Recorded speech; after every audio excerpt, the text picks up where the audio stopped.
Bismillahirrahmanirrahim. Assalamualaikum warahmatullahi wabarakatuh. Bismillahirrahmanirrahim. Salatu wassalamu ala rasulillah wa ala alihi wa sahbihi wa mawalah.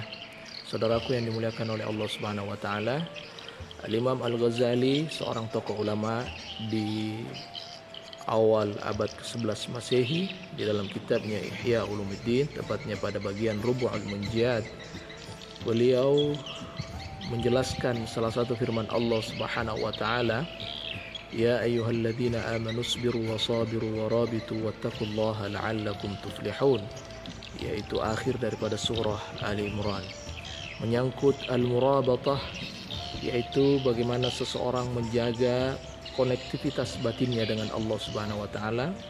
Maka kata beliau ada 6 tingkatan yang harus kita amalkan setiap harinya. Yang pertama, apa yang beliau sebut dengan al-musyaratah. Al-musyaratah ini adalah komitmen, yaitu bagaimana kita berkomitmen ketika kita terbangun di pagi hari, kemudian memandang diri kita, mencari keburukan-keburukan apa yang kerap kali kita lakukan, keburukan lisan, keburukan pandangan, keburukan pendengaran, atau apapun itu. Mungkin kita tidak mampu merubah seluruhnya begitu saja, tetapi mungkin kita mengambil 2-3 keburukan yang kerap kali kita lakukan, kemudian kita berkomitmen untuk mengubahnya. Mungkin lisan kita masih kasar kepada kedua orang tua, mungkin lisan kita masih kasar kepada suami, mungkin lisan kita masih kasar kepada istri. Maka kita harus melatih setiap hari dan berkomitmen untuk tidak mengulangi kekurangan-kekurangan tersebut.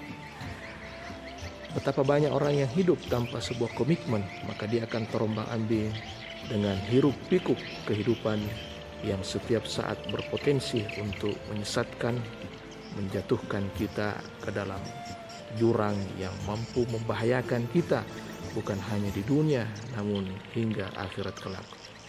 Kemudian hal yang kedua yang Imam Al-Ghazali sebutkan, bahwa di samping komitmen, maka kita harus sertai dengan apa yang disebut dengan al-muraqabah. Al-muraqabah ini adalah kesadaran batin kita bahwa kita senantiasa terpantau oleh Allah Subhanahu wa taala. Dimanapun kita berada, kita senantiasa terpantau. Dalam kesendirian, dalam keramaian, maka kita senantiasa dipantau oleh Allah Subhanahu wa taala. Ketika kesadaran ini muncul, maka inilah yang menjadikan kita takut untuk berbuat kekeliruan-kekeliruan. Hal yang ketiga yang disebutkan oleh Imam Al-Ghazali, apa yang beliau sebut dengan al-muhasabah, yaitu introspeksi. Bagaimana seseorang membaca dirinya, membaca setiap gerakan tubuhnya, membaca setiap ungkapan lisannya. Dalam sebuah riwayat dikatakan bahwa Abu Bakar As-Siddiq sangat menyanjung Sayyiduna Umar ibn Khattab radhiyallahu anhu. Kenapa? Karena begitu beliau sangat menjaga, sangat berhati-hati dalam setiap tutur katanya. Kerap kali tutur kata beliau itu betul-betul disaring sedemikian rupa agar kiranya tutur kata itu tidak melukai hati saudaranya. Al-muhasabah ini adalah introspeksi kepada diri kita. Sayyiduna Ali radhiyallahu anhu berkata, andai kata seseorang itu sibuk untuk mengoreksi dirinya, mengoreksi seluruh kesalahan-kesalahannya, maka sungguh dia tidak akan punya waktu untuk mengoreksi orang lain. Kenapa kita sibuk mengoreksi orang lain, sedangkan diri kita masih dipenuhi dengan kekeliruan-kekeliruan. Hal yang keempat yang disebutkan oleh Imam Al-Ghazali adalah apa yang beliau sebut sebagai al-mu'aqabah, yaitu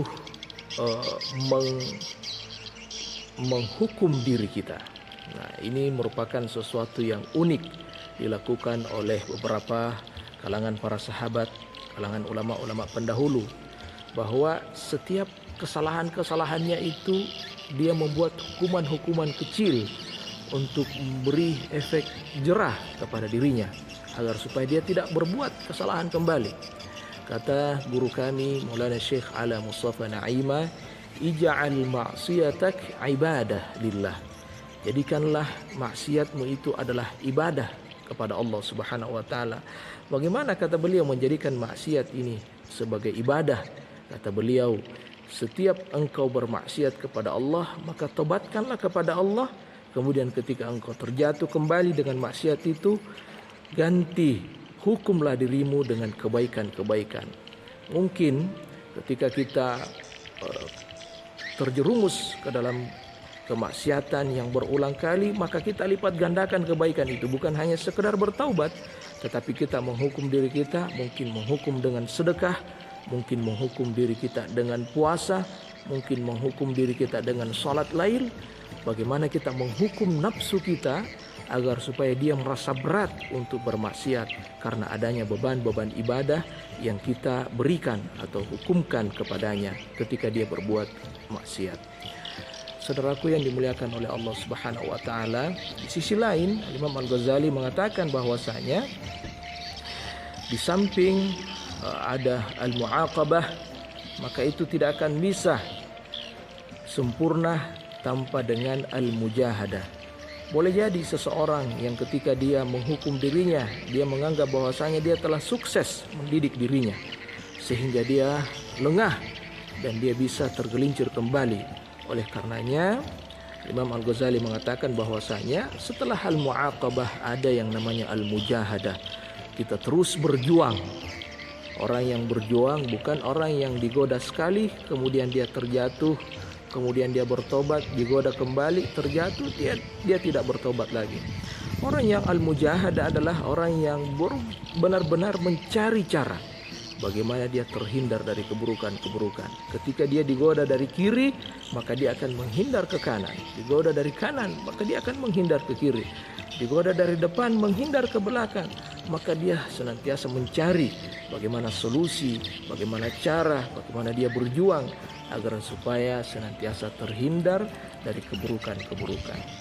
Di samping al-mujahadah, ada yang beliau sebut sebagai al-mu'atabah, yaitu menghardik diri kita. Dalam pengertian kita berkomunikasi dengan diri kita. Sayyiduna Umar ibn Khattab radhiyallahu anhu senantiasa mengulang-ulang kalimatnya di setiap malam, di setiap salat malamnya. Beliau berkata, "Madza fa'alta al-yawm ya Umar?" Apa yang engkau perbuat hari ini ya Umar? Apa yang diperbuat oleh lisanmu ya Umar? Apa yang diperbuat oleh matamu ya Umar?